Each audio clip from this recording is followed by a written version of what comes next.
আসসালামু আলাইকুম, স্বাগতম সবাইকে ম্যাট্রিক্স এবং নির্ণায়কের ক্লাসে। আজকে যে টপিকটা নিয়ে কথা বলবো এটা তোমাদেরকে আমি আগে পড়াইছিলাম, বাট তাও এটার উপর যদি একটা ভিডিও থাকে খুব ভালো হয়। সেটা হচ্ছে ব্যতিক্রমী এবং অব্যতিক্রমী ম্যাট্রিক্স। ব্যতিক্রমী ম্যাট্রিক্স কাকে বলে, অব্যতিক্রমী ম্যাট্রিক্স কাকে বলে। তোমার কাছে ধরো একটা বর্গ ম্যাট্রিক্স আছে, ফর এক্সাম্পল এই বর্গ ম্যাট্রিক্সটা আছে এ সমান এ বি সি ডি।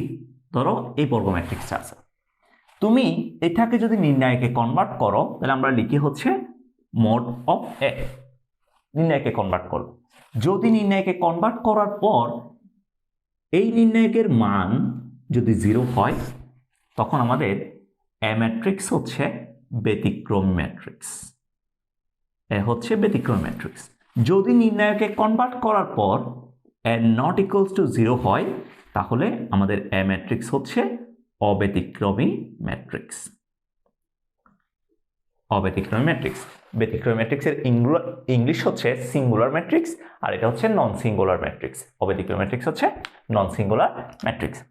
এখান থেকে তোমাদেরকে এই কনসেপ্টটা আবার একটু রিপিট করার একটা কারণ আছে। এখান থেকে এই টাইপের কিছু ম্যাথ আসে, যেমন ধরো তোমাকে একটা ম্যাথ দিলাম, ম্যাথ নাম্বার 1। সেটা হচ্ছে একটা ম্যাট্রিক্স দেওয়া আছে আমাকে 3, এরপর দেওয়া আছে 1, এরপর দেওয়া আছে 9, তারপর দেওয়া আছে 2x 2 6, এরপর দেওয়া আছে x স্কয়ার 3 3। ধরো আমাকে এই ম্যাট্রিক্সটা দেওয়া আছে, বলতেছে ম্যাট্রিক্সটা যদি ব্যতিক্রমী হয়, ম্যাট্রিক্সটা ব্যতিক্রমী হলে x ইকুয়ালস টু হোয়াট। এই ম্যাট্রিক্স যদি ব্যতিক্রমী হয় x এর ভ্যালুটা কত আমাকে দেখাইতে হবে। তাহলে কেমনে বের করব? আমরা প্রথমে এই ম্যাট্রিক্সটাকে নির্ণায়কে কনভার্ট করব। সো কনভার্ট করো, কনভার্ট করলে কত আসে? 3 1 9 2x 2 6 x স্কয়ার 3 3 এটা আসে। এই নির্ণায়কের মান বের করতে হবে। এখন মান বের করব। সো মান বের করো। কিভাবে বের করবো? আমার তোমাদেরকে 3টা মেথড পড়াইছি মান বের করার। হয় সারাস ইউজ করবা, না হয় সারি বরাবর বিস্তার, না হয় কলাম বরাবর বিস্তার। তুমি এখানে যে কোনো একটা করলেই হবে। তুমি কোনটা করতে চাও? আমি ধরো প্রথম সারি বরাবর বিস্তার করব। তো প্রথম সারি বরাবর বিস্তার করলে আমি এখান থেকে লিখতেছি প্রথম সারি বরাবর বিস্তার করে, প্রথম সারি বরাবর বিস্তার করে। তাহলে কাকে পাবো? প্রথমে 3 ইন্টু, সো 3 যে সারি এবং যে কলামে অবস্থিত তাদেরকে বাদ দিলাম, পরে থাকবে কত? 2 6 3 3 এটা পরে থাকবে। এরপরে কি আছে? 1 এর জন্য বুঝতেছি এটা কি প্লাস নাকি মাইনাস? মাইনাস। তাহলে মাইনাস 1 ইন্টু 1 যে সারি এবং যে কলামে অবস্থিত এটা বাদ দাও, তাহলে 2x 6 x স্কয়ার 3 এটা পরে থাকবে। এরপরে কত? 9, এটার জন্য কি প্লাস না?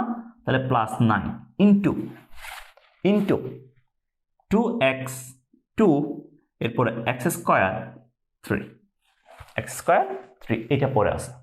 এখন যেহেতু এটি একটা অব্যতিক্রমী ম্যাট্রিক্স, এই ম্যাট্রিক্স এটা নির্ণায়ক না, তো নির্ণায়কের ভ্যালু কত? নির্ণায়কের ভ্যালু হচ্ছে 0 0। সো এখন তুমি বের করো। তাহলে এখান থেকে 3 ইন্টু 3 দুগুণে 6 মাইনাস 3 6 18 মাইনাস, এরপর কত আসে? 6x minus 6x square plus 9 into 6x minus 2x square equals to কত? ইকুয়ালস টু 0 এটা আসছে। তো এখন নাও, তুমি নাও, তাহলে কত আসে আমি এখানে করে লিখতেছি। তাহলে আমাদের ফাইনালি আসতেছে 3 ইন্টু 6 থেকে আর মাইনাস 18 গেলে মাইনাস 12 হয়। তারপর এখানে থাকবে কত? Minus 6x plus 6x square, এরপর এখানে থাকবে plus 6 9 54 54x minus 18x square equals to 0। তাহলে আমি যদি এখান থেকে নিই 6x স্কয়ার আছে মাইনাস 18x স্কয়ার, তাহলে মাইনাস 12x স্কয়ার আছে, তারপর 54 আছে, 6 আছে, তাহলে মাইনাস প্লাস 48x এরপর হচ্ছে মাইনাস 36 ইকুয়ালস টু 0। এরপর 12 কমন নাও তুমি, 12 কমন নিলে x স্কয়ার মাইনাস 4 12 48, সো এখান থেকে পাবো minus 4x 3 12 36 plus 3 equals to 0। এটা আসতেছে, জাস্ট হচ্ছে -12 কমন নিছি। এরপরে তুমি এটাকে উৎপাদক বিশ্লেষণ করো, x square minus 3x minus x plus 3 equals to 0। এরপর যদি আমি x কে কমন নিই তাহলে x মাইনাস 3 মাইনাস 1 কমন নিলে x মাইনাস 3 ইকুয়ালস টু 0। সুতরাং x ইকুয়ালস টু 3, আর একটা হচ্ছে কত, আরেকটা হচ্ছে 1। এটাই হচ্ছে আমাদের অ্যান্সার, x ইকুয়ালস টু 3 কত 1।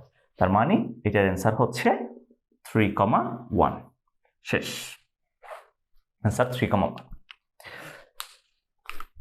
যদি আমাদের ব্যতিক্রমী এবং অব্যতিক্রমী ম্যাট্রিক্স সংক্রান্ত কোনো কোয়েশ্চন আসে তাহলে আমাদের কোয়েশ্চনগুলো এই টাইপের করেই আসে। সো আশা করি এই ক্লাসটা করার পরে তোমাদের ব্যতিক্রমী এবং অব্যতিক্রমী ম্যাট্রিক্স সংক্রান্ত যত ধরনের কোয়েশ্চন আসবে ওইগুলো তোমরা সলভ করতে পারবে। আমি ছোট্ট আরেকটা কথা বলি, তুমি খেয়াল করো যখন তুমি সহগুণক বা অনুরাশি বের করো, এখানে একটা এমসিকিউ আসতে পারে। কিরকম ভাইয়া? এই যে আমাকে একটা 3/3 একটা নির্ণায়ক দিছে, ধরো 3/3 একটা নির্ণায়ক।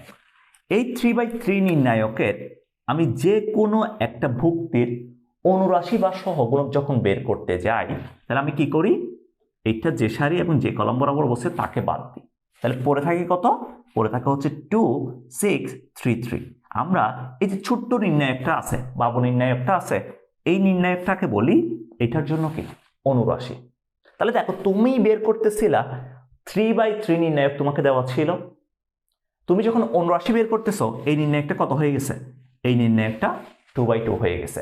সো এখান থেকে একটা এমসিকিউ আসতে পারে, সেটা হচ্ছে সবাই মাথায় রাখবা, তোমার কাছে যদি n/n আকারের কোনো নির্ণায়ক থাকে, তুমি যদি যে কোনো ভুক্তির অনুরাশি বা সহগুণক বের করতে যাও তাহলে তুমি যে নির্ণায়কটা পাবা সেটার ক্রমটা 1 কমে যাবে, n-1 হবে, n-1 হবে। এটা জাস্ট এমসিকিউ এর জন্য মনে রাখবা, আমি বলে দিছি, লিখে দিই নাই, তোমরা লিখে ফেলিও।